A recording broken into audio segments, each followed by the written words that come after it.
दोस्तों, मुझसे पहले सभी वक्ताओं ने, विशेष रूप से दीपक बैज जी ने, भूपेश बघेल जी ने विस्तार से आपको सारी बातों के बारे में बताया। मैं बहुत संक्षिप्त में दो चार बिंदुओं पर बात करना चाहता हूं, क्योंकि आप लोग बहुत देर से यहां विराजे हो और आप लोगों को हमारे साथ इस प्रदेश की विधानसभा का घेराव करना है। और हकीकत यह है कि छत्तीसगढ़ सहित पूरे देश में कांग्रेस पार्टी के कार्यकर्ताओं ने बीड़ा उठाया है कि हमारे मुल्क में, हमारे देश में जो लोग, जो काश्तकार है, कामगार है, नौजवान है, जिनकी आवाज को सरकार सुनना नहीं चाहती, वो लोग जो ऊंची आवाज में बोल नहीं सकते, वो महिला, वो मजदूर, वो वंचित, जो असहाय हैं, निर्बल हैं, उन लोगों की आवाज बनकर राजधानी में, जहां पर हमारा ये विधानसभा का कक्ष है, जो विधानसभा है, ये लोकतंत्र का मंदिर है। और किसी घेराव करने से, कोई धरना देने से ना तो इमारत टूटती है, ना सरकार गिरती है, लेकिन लोकतंत्र में सबसे बड़ी ताकत जनता होती है। और आज इतनी बड़ी तादाद में आप उपस्थित हो, प्रदेश के अलग अलग कोने से आप लोग आए हो, आप सबके साथ मिलकर पूरे छत्तीसगढ़ और पूरे भारतवर्ष को ये बताना जरूरी है कि आज जिस शासन के नीचे हम लोग जी रहे हैं, प्रदेश और देश में जिस सरकार के बीच हम लोग काम कर रहे हैं, जिस भाजपा के शासन में हम लोग इतने साल से जीवन व्यतीत कर रहे हैं, आज उन मुद्दों के बारे में चर्चा करना जरूरी है। प्रमुख रूप से नरेगा जो कानून बना था, ये एक बड़ा विचित्र कानून था जो पूरे दुनिया में किसी मुल्क में नहीं था। रोजगार का अधिकार सोनिया गांधी जी ने, मनमोहन सिंह जी ने दिया।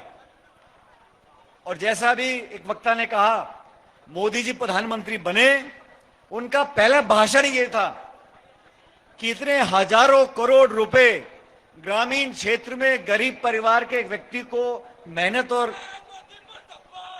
करने के लिए आप पैसा देते हो, ये योजना खराब है। उनकी मंशा 2014 में पता पड़ गई थी, लेकिन अब तीसरी बार सत्ता में आने के बाद इस स्कीम में जो उन्होंने बदलाव किया है, वो नष्ट करना चाहते हैं। महात्मा गांधी के नाम को बदला अलग बात है, लेकिन पहले केंद्र सरकार नरेगा का 90% पैसा दिल्ली से आता था। अब इन्होंने कहा कि 60-40 का, तो राज्यों पर आधा बोझा डाल दिया नरेगा को चलाने का। जो कार्यक्रम होंगे, खेत के, खलियान के, सड़क के, कुएं के, दीवार के, निर्माण के, तालाब के, वो निर्णय ग्राम पंचायत नहीं ले सकती, वो निर्णय भी केंद्रित कर दिया। पैसा खर्च कौन करेगा, कितना करेगा, सब पर नियंत्रण आ गया। और सबसे बड़ी बात, भारतीय जनता पार्टी की सरकार समझ गई कि देश की जनता को कितना भी शोषण कर लो, कितना अत्याचार कर लो, कितना कानून बदल लो, ये फिर धर्म की आड़ में, हिंदू मुसलमान की आड़ में, मंदिर मस्जिद की आड़ में दोबारा फूल छाप पर वोट डाल देंगे। ये गलतफहमी सरकार को हो गई है। दोस्तों, 11 साल से ज्यादा बीजेपी की सरकार दिल्ली में, अपने आप को बहुत मजबूत सरकार बोलते हैं, लेकिन आज दुनिया में जो हो रहा है उसके बारे में आपको भी सोचना पड़ेगा।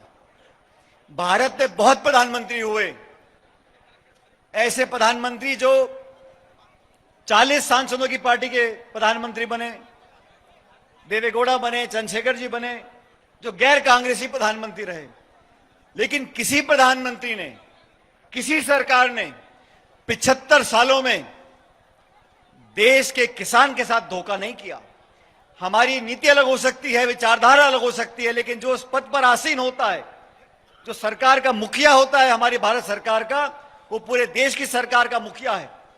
किसी प्रधानमंत्री ने, किसी सरकार ने आज तक देश के किसानों के साथ धोखा नहीं किया। किसी के दबाव के सामने हमारे भारत सरकार झुकी नहीं। मुझे कहते हुए खेद है कि पहली बार एक ऐसी सरकार दिल्ली में बैठी है जो दबाव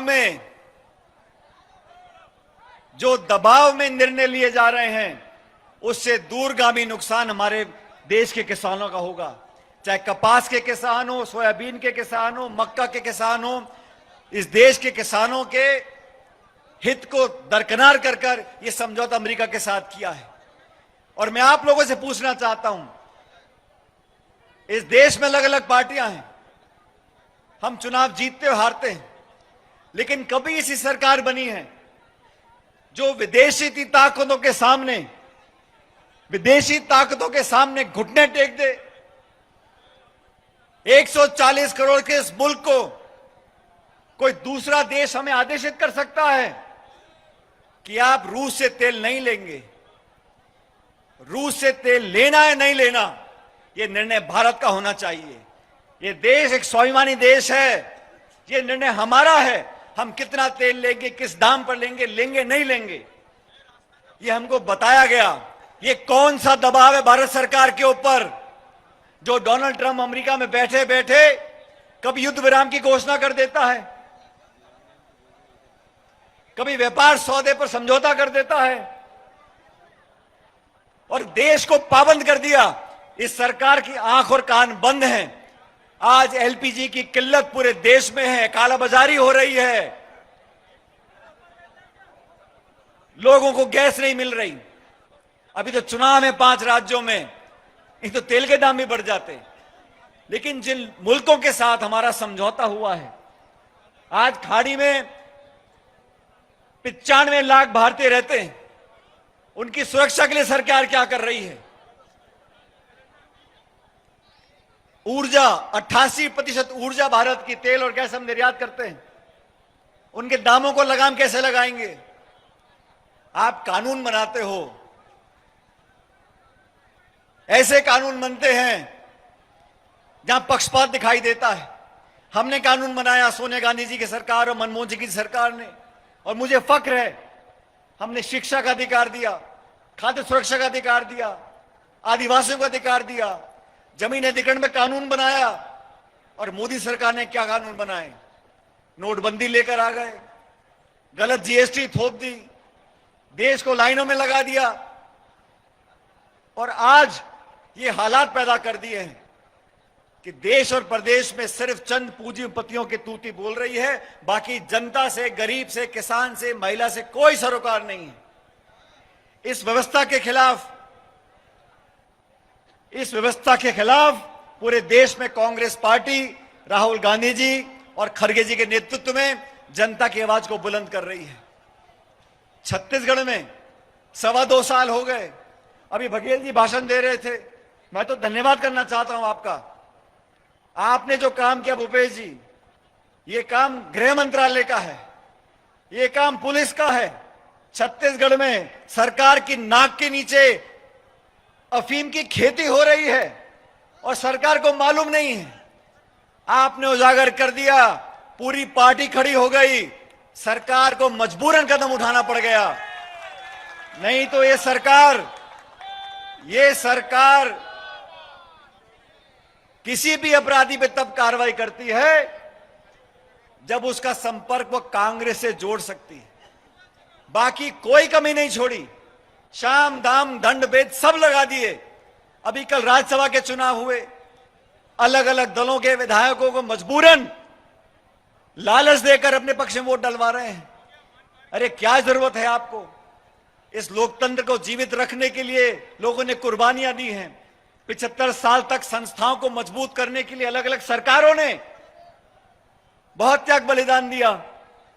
मैं कल्पना नहीं कर सकता कि प्रधानमंत्री अटल बिहारी वाजपेयी जी होते और अमेरिका का रवैया होता, तो हम उस समय की सरकार अगर भाजपा की होती तो कभी इसको मानने को तैयार नहीं होती।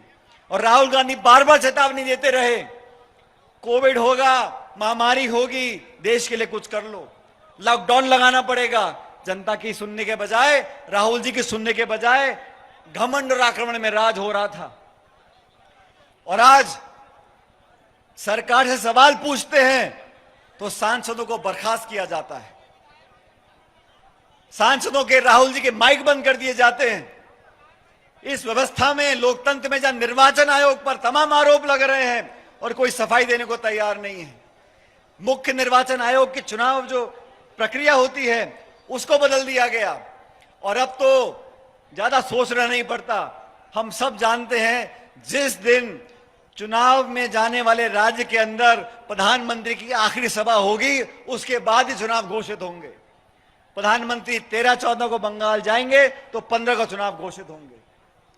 निर्वाचन आयोग हो, प्रशासन अधिकारी हो, सब लोगों को दबाव में लेकर काम कर रहे हैं। लेकिन छत्तीसगढ़ कांग्रेस का हमेशा से गढ़ रहा है और मैं आपको धन्यवाद देना चाहता हूं जो मंच पे तमाम नेतागण बैठे हैं, हमारे पूर्व मंत्री हैं, विधायक हैं, पदाधिकारी हैं, आप सबको साथ लेकर जनता की लड़ाई लड़ रहे हैं। अभी धान की खरीद में क्या हो रहा है, हजारों करोड़ का घपला है। सरकार के पास ना तो हिम्मत है, ना व्यवस्था है, ना धन है। Double engine double engine double engine बोलते रहते हैं। कितने किसानों को पैसा दे पाए हैं? टोकन देने के बाद पेमेंट कितनों को हो पा रही है? चंद उद्योगपतियों के लिए ये सरकार काम करती है। आतंकवाद की बात करते हैं, नक्सलवाद की बात करते हैं। जब जब चुनाव आएगा आप भाजपा के नेताओं का भाषण सुनना, घुसपैठी आ गए, बांग्लादेशी आ गए। अरे मैं तो चुनौती देता हूं, हम भी नहीं चाहते, कोई नहीं चाहेगा कि गैर कानूनी तरीके से भारत में कोई बांग्लादेशी रहे। अगर कोई है तो निकाल बाहर करो, लेकिन भाषण दे रहे हो। 11 साल में कितने लोगों को आपने निकाला बताइए? 11 साल में सिर्फ आरोप लगाना सोनिया गांधी जी पर, राहुल गांधी जी पर, बड़े बड़े कांग्रेस नेताओं को। यहां मंच पर बैठे हैं, अभी मैंने देवेंद्र जी को देखा, दादी जी को देखा, भूपेश जी के बेटे को जेल में डालकर रखा। सिर्फ कांग्रेस के नेताओं को झूठे मूठे आरोप लगाकर जेल में ठूस दो ताकि कांग्रेस नेताओं का मनोबल टूट जाए। मैं इस मंच से आह्वान करना चाहता हूं, आपने बहुत आरोप लगाए राहुल गांधी जी के ऊपर और सोनिया गांधी जी के ऊपर, और कांग्रेस का शायद ही कोई नेता बचाओ जिसको आपने तंग नहीं किया हो। जितना आप तंग करोगे, जितने आप आरोप लगाओगे, दुगनी ताकत के साथ कांग्रेस का कार्यकर्ता खड़ा रहेगा और आपकी ईंट से ईंट बजाएगा। हमने संघर्ष करना सीखा है। कड़वे शब्द हमको बोलने भी आते हैं, झगड़ा कराना हमको भी आता है, लेकिन देश पहले है, भारत राष्ट्र पहले है, हमारे देश की सुरक्षा पहले है, हमारे देश के मान सम्मान की सुरक्षा पहले है। हम लोग हर चीज को लेकर राजनीति नहीं करते, लेकिन मैं जानता हूं कि भाजपा के नेताओं के पास जब नीति निर्माण के लिए कोई समय नहीं, जब जनता की भलाई के लिए कोई नीति निर्माण करने का आपकी कल्पना नहीं है, तो सिर्फ और सिर्फ आप भाषण दे सकते हो। अब जब से ईरान और अमेरिका का युद्ध चालू हुआ है, हम लोग कह कह के थक गए। अरे अपना पक्ष सामने लेकर आओ, निष्पक्षता की बात करो, युद्ध विराम की बात करो, और खाड़ी में हमारे देखो लाखों हिंदुस्तानी फंसे हुए हैं, उनको लाने की बात करो। कोई जवाब सरकार के बीच में नहीं आ रहा। अमेरिका ने ना जाने क्या जादू कर रखा है, लेकिन भारत सरकार कुछ बोलने को तैयार नहीं है। ये दबाव में काम करने वाले लोग, ये ब्लैकमेल होने वाले लोग, ये सरेंडर होने वाले लोग, इनको जनता बर्दाश्त नहीं करेगी। आज छत्तीसगढ़ की राजधानी में हम लोग घेराव कर कर जनता की, किसान की, बेरोजगार की आवाज को उठाएंगे। और समय के साथ साथ देखना आप, 2 साल का समय बचा है, 2.25 साल का, यहां पर चुनाव होगा। मैं प्रभारी होने के नाते आप कार्यकर्ताओं को वादा करना चाहता हूं, हम तमाम कांग्रेस के लोग छोटे बड़े पद पे हो या ना हो, एक परिवार के हैं, और हमारी जिम्मेदारी न सिर्फ कार्यकर्ताओं के प्रति है, लेकिन इस प्रदेश के प्रति है। यहाँ के लोगों ने बहुत लाड दुलार प्यार हम सब लोगों को दिया है। उस जनता की भलाई के लिए, जनता के भविष्य के लिए हम लोग एकजुट होकर आपके साथ कंधे से कंधा मिलाकर काम करेंगे। और 2.25 साल 2.5 साल के बाद यहाँ पर सरकार कांग्रेस पार्टी की बनेगी और राहुल जी के हाथ में देश की कमान होगी। आप सब बहुत दूर दूर से आए हो, लेकिन ये संदेश सिर्फ छत्तीसगढ़ तक नहीं जाना चाहिए, पूरे देश को पता पड़ना चाहिए कि महंगाई, बेरोजगारी, आपस समाज में नफरत बढ़ाने वाले लोगों के खिलाफ जनता एकजुट है। आप सब लोग दोनों हाथ खड़े कर कर मेरे साथ जोरदार नारा लगा कांग्रेस पार्टी का, Congress party, Congress party, Congress party. बहुत बहुत धन्यवाद। राम राम साहब।